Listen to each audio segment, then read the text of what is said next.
For years, the NFL was mocked relentlessly by the public for considering itself a trade association, or an organization founded and funded by businesses that operate in a specific industry. It claimed this status to allow the league to operate as a nonprofit.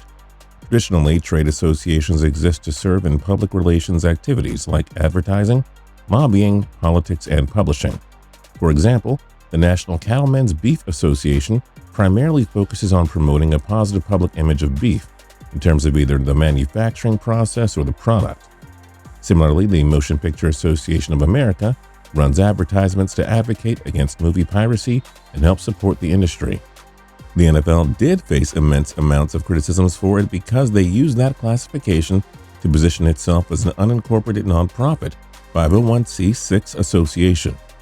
The NFL is far from the first trade association to come under fire.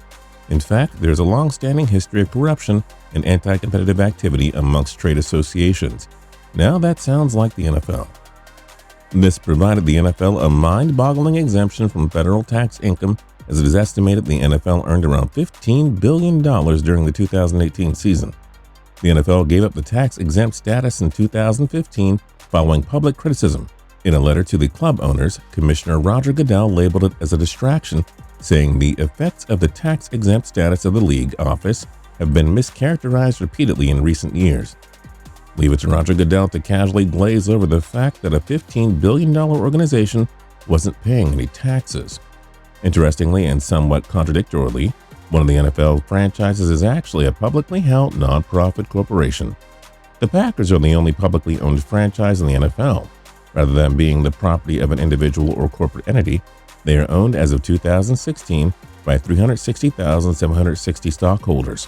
No one is allowed to hold more than 200,000 shares, which represents approximately 4% of the 5,011,558 shares currently outstanding.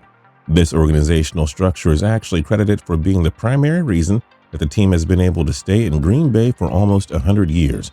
Despite Green Bay being the smallest market in American professional sports with only 320,000 people. So how does an organization that is part of a $15 billion a year league claim to be nonprofit? Well, that story dates back all the way to 1923, when the Packers were about to be yet another professional sports franchise to succumb to bankruptcy. At the time, many other franchises were going under due to the Great Depression, but somehow the small market Green Bay Packers were able to steadily remain afloat. Rather than join the likes of other defunct professional football franchises like the Akron Indians, the Columbus Panhandles, or the Brooklyn Lions, the ownership group decided to sell shares to the community. While this started as just a bunch of the locals each kicking in a couple of dollars to keep the franchise running during an economic recession, it has since evolved into over 100,000 stockholders who own more than 4 million shares, which is pretty good bragging rights for the Packers superfans. Pretty much every time the franchise needs to finance a substantial renovation, the amount of stockholders continues to grow as well. This has happened 5 times throughout the history of the publicly owned franchise. In 1935, the second stock offering was held to raise $15,000 because the corporation had fallen into receivership. The next stock offering took place 15 years later, once again to fight insolvency.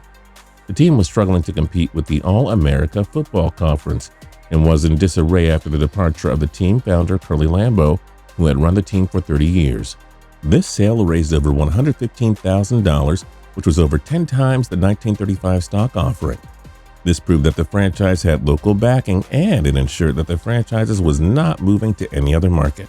In 1997, the shareholders voted to offer 400,000 shares in order to raise money to redevelop Lambeau Field. The 5th ever stock issuing took place back in 2011 when the Packers brass wanted to modernize Lambeau Field, which included approximately 6,700 new seats, new high-definition video boards, a new sound system, and 2 new gates. To raise the necessary funds, they set out to sell 250,000 shares of the franchise with the goal of raising $62.5 million, nearly half the cost of the renovation.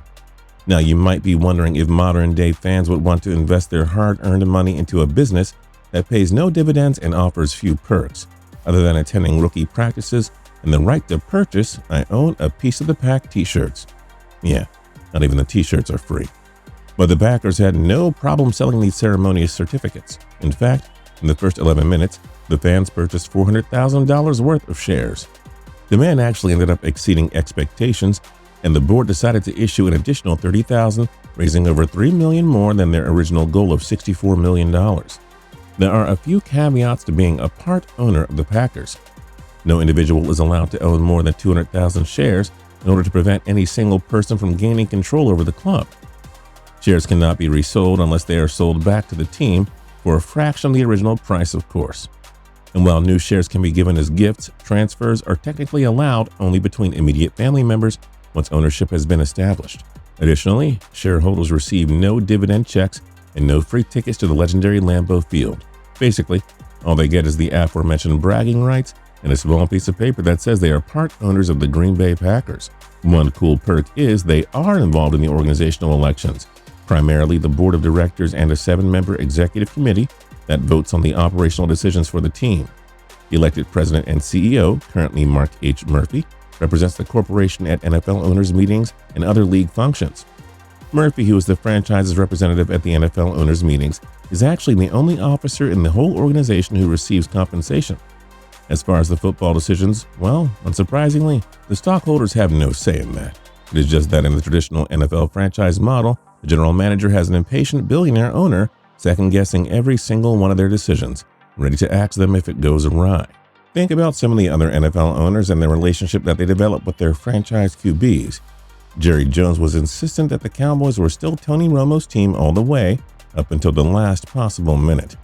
And that was with the team playing at a level that hasn't been seen in Dallas since the 90s. Not only does the corporate structure of the Packers benefit some of its executives, but it has also created a very unique dynamic between the team and the community, one that simply could never be replicated anywhere else. The Green Bay Packers faithful pretty much never have to worry about a Stan Kroenke type figure swooping in and ripping their franchise out of Wisconsin, even if the board wanted a new stadium. Lambeau also has a rather homey feel as a result. The concession stands are operated by volunteers, and about 60% of the proceeds actually go to local charities. This homey feel and the passion of the local fans has resulted in a season ticket waiting list that has spots being passed down through generations. That's right. We're not talking about actual season ticket licenses being passed down. We're talking about spots in the lineup to get those season tickets being passed down through generations. And not only that, but the Packers have sold out home games for over 2 decades straight. And that is in a location that has weather that routinely reaches sub-freezing temperatures and is riddled with snowstorms. Speaking of snowstorms, unlike every other NFL franchise who have private companies that handle snow removal, the Packers actually just puts out a call for volunteers to physically shovel the snow. That is the kind of connection that this community has with their NFL team. People are literally willing to get up early on Sundays, trek through the snow to Lambeau Field, and shovel. That is something special. After hearing about all of the magical aspects of the Packers' organizational structure, you might be sitting here thinking, why doesn't every city take this approach? The Packers are financially stable, the franchise has been steadfastly competitive, and they are so connected with the community, it seems like a win-win. Plus, it would certainly benefit the community. After all, owning an NFL franchise today basically gives the community a license to print money. Not only are the television contracts alone in the billions annually, but NFL teams have already received over $6 billion in public funds to build new stadiums.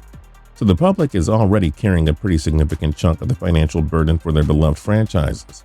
While it is possible that there could be a number of logistical challenges orchestrating and implementing one of these transitions, especially given the scale that today's franchises operate at, the real reason is that the NFL is still hell-bent on making sure that the Green Bay model is not replicated elsewhere.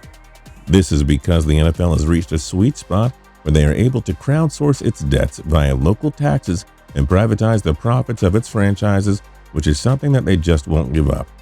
The late NFL Commissioner Pete Rozelle actually had it written into the league's constitution in 1960.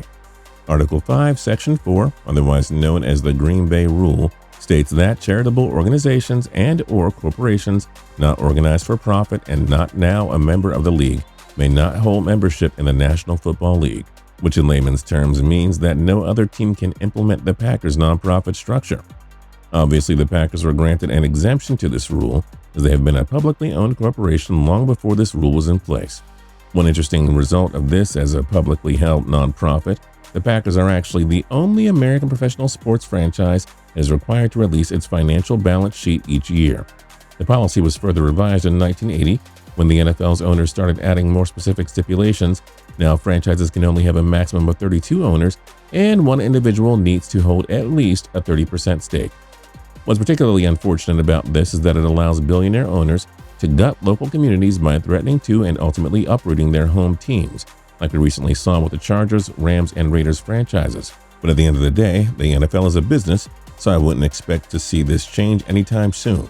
Either way, the locals banding together to run the Packers, and the fact that they have existed nearly 100 years as a nonprofit is still an epic sports story. If you're new here and you haven't subscribed yet, now's a great time to do that by clicking the subscribe button down below. If you like the video, then like the video. We'd really appreciate it. And last but not least, don't forget to tune in to TPS every single day for more cool videos.